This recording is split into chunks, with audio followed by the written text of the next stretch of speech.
ఆంధ్ర రాష్ట్రంలో కానీ లేదా జిల్లాల్లో జరుగుతున్న సిఐటియు మహాసభలైన సంఘాల మహాసభలు అయినప్పటికీ ఒక చారిత్రకమైనటువంటి నేపథ్యంలో మన జిల్లా మహాసభలు జరుగుతున్నాయి. సంవత్సరంన్నర కాలం ముగిసింది. ఈ సందర్భంలో మన జిల్లా మహాసభలు మనం జరుపుకుంటున్నాం.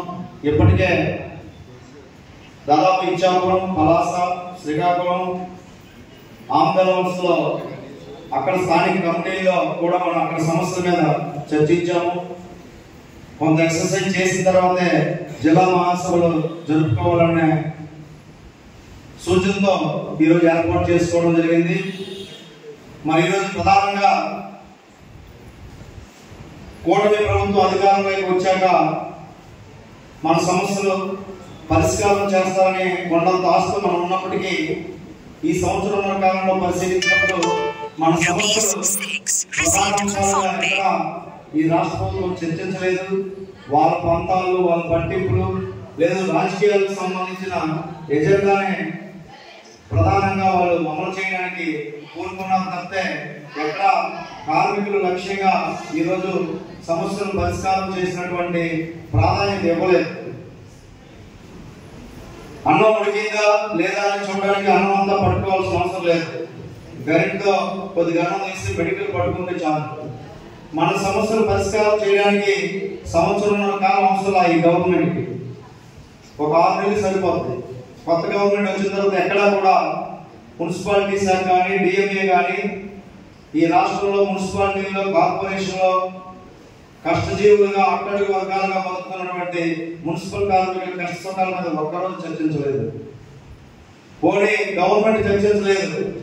పాలకవర్గాలు దాదాపు 3.5 ఏళ్ళు అవుతున్నాయి. ఏమైనా పాలకవర్గాలు ఆ విధంగా కృషి చేస్తాయా అంట ఎక్కడ ఆ విధమైనటువంటి కృషి చేయలేదు. అది పలాస కావచ్చు, ఆంధ్రప్రదేశ్ కావచ్చు, ఇచ్చాపురం కావచ్చు, సాలూరు కావచ్చు, విశాఖపట్నం కావచ్చు. పాలకవర్గాలేమో వాళ్ళ పట్టింపులు, వాళ్ళ రాజకీయాలు. రాష్ట్ర ప్రభుత్వం ఏమో వాళ్ళకి ఎన్నికల వాగ్దానాలు ఏమిచ్చారో వాళ్ళ చుట్టే తిరుగుతుంది.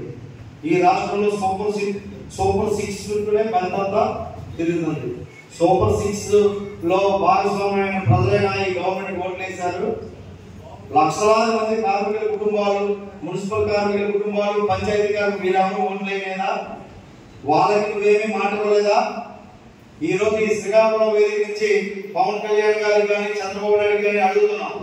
మీరు పర్యటన చేసినప్పుడు, మీరు రాష్ట్రాలు పర్యటన చేసినప్పుడు, జిల్లాలు పర్యటన చేసినప్పుడు మున్సిపల్ కార్మికులకి ఏ హామీలు ఇచ్చారో మీరు గుర్తు చేసుకోండి ఒకసారి. మేము అధికారం ఇవ్వండి, మేము అధికారంలోకి వస్తే కాంట్రాక్ట్ ఉద్యోగులు క్రమబద్ధీకరిస్తామని చెప్పారు.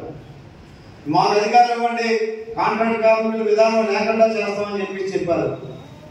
మాకు అధికారం ఇవ్వండి, మొత్తం కార్మిక వర్గం స్వరూపాన్ని మారుస్తాం, ఎక్కడలేని హక్కులు ఇస్తామన్నారు.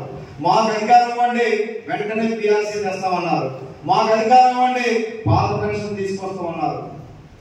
ఈరోజు దాదాపు 800 నుంచి 1000 మంది కార్మికులు మన జిల్లాలో ఉంటాం. మున్సిపల్ కార్మికుల కుటుంబాలు 100లో పర్మనెంట్ కార్మికులు ఉన్నారు. ఈ కాలంలో కారుణ్య నియామకాలు వచ్చిన వాళ్ళు ఉన్నారు.